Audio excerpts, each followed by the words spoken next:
49 वर्ष पर लोक मैंने गणतांत्रिक अधिकार को पाई आज जो पूर्वोदय कथा यशस्वी प्रधानमंत्री नरेंद्र भाई मोदी कहते आज पूर्वोदय पूरा भारतीय जनता पार्टी सरकार नेतृत्व सरकार सबू राज्य हो सारी ओडिशा पश्चिम बंग बिहार एवं आसाम ये समन्वय काम करेंगे एवं गोटे नुआ रास्ता देखेबे। आज 5टी राज्यर निर्वाचन फलाफल गणति कार्य त्वरान्वित होती जहाँ जना पड़ी पश्चिम बंग ऐतिहासिक विजय भारतीय जनता पार्टी आड़क जाऊँगी एवं निश्चित भाव 200 ऊर्ध्व सीट्रे भारतीय जनता पार्टी संख्यागरिष्ठता लाभ कर सरकार गढ़ा जाऊँगी एवं आसाम रे तृतीय थर पर आसाम रे आम सरकार हवापाई जाऊँगी ऐतिहासिक विजय होती जो गणति जना पड़ी आम बहु आगे अच्छा पुडुचेरी आम बहु आगे अच्छा एनडीए गवर्नमेंट होगा जाऊँगी एवं तमिलनाडु रे आशाजनक फलाफल आम सपक्ष अच्छी केरल आम अग्रगति कर ये 5टी राज्य निर्वाचन एक ऐतिहासिक निर्वाचन जो निर्वाचन रे मु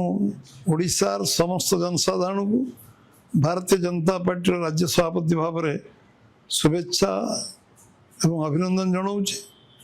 सबुठु बड़ विजय आम पश्चिम बंग रही 49 वर्ष पर लोक मैंने गणतांत्रिक अधिकार को पाई लोक निज मत सब्यस्त कर निर्भय निसंकोच कौन चापर बशवर्ती न हो लोक भोट दान करने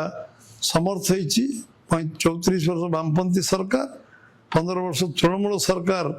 49 वर्ष पर लोकों को आतंकित अवस्था लोक जो थिले भयभीत अवस्था थिले अराजकता थिला एवं से अंचल स्वास्थ्य और शिक्षा व्यवस्था विपर्यस्त होता आज सेटिकार सर्वनिम्न मौलिक समस्या समाधान हो पार नाला एवं गोटे विपर्यस्त राज्य भाव में परिगणित होता पश्चिम बंग आज सेठी भारतीय जनता पार्टी सरकार गढ़ा जाऊँगी या खुशी आनंदर विषय किसी ना लोक गणतांत्रिक अधिकार मिली आम पड़ोसी राज्य आसाम बेंगल एवं बिहार सबू राज्य भारतीय जनता पार्टी सरकार आज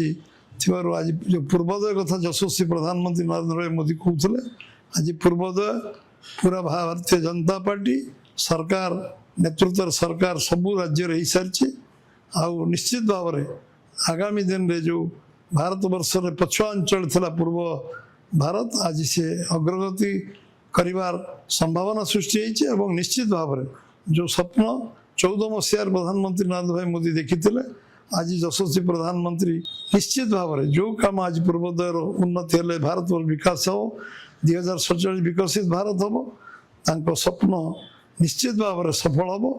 एवं पूर्व राज्य मानकर आर्थिक विकास खूब द्रुतगति चलती ओडिशार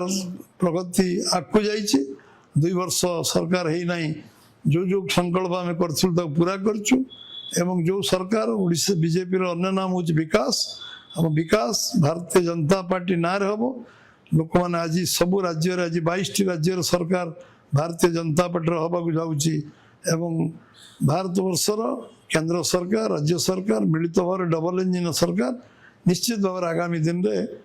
ओडिशा पश्चिम बंग बिहार एवं आसाम ये समन्वय काम करेंगे एवं गोटे नुआ रास्ता देखेबे। आज एनडीए गवर्नमेंट आंध्र भी अच्छी आज आंध्र सराउंडिंग आम चतुर्पार्श्व सरकार समस्ते मिलित भाव में सहयोग काम हेले सबु अंचल उन्नत साधन हो पार सहयोग ओडिशार विकास हो पार ये अंचल विकास हो पार 5टी राज्य विकास हो पार समस्त को पुणी थे पुनः ये निर्वाचन अवसर में मु मोर शुभेच्छा अभिनंदन जनाऊँ।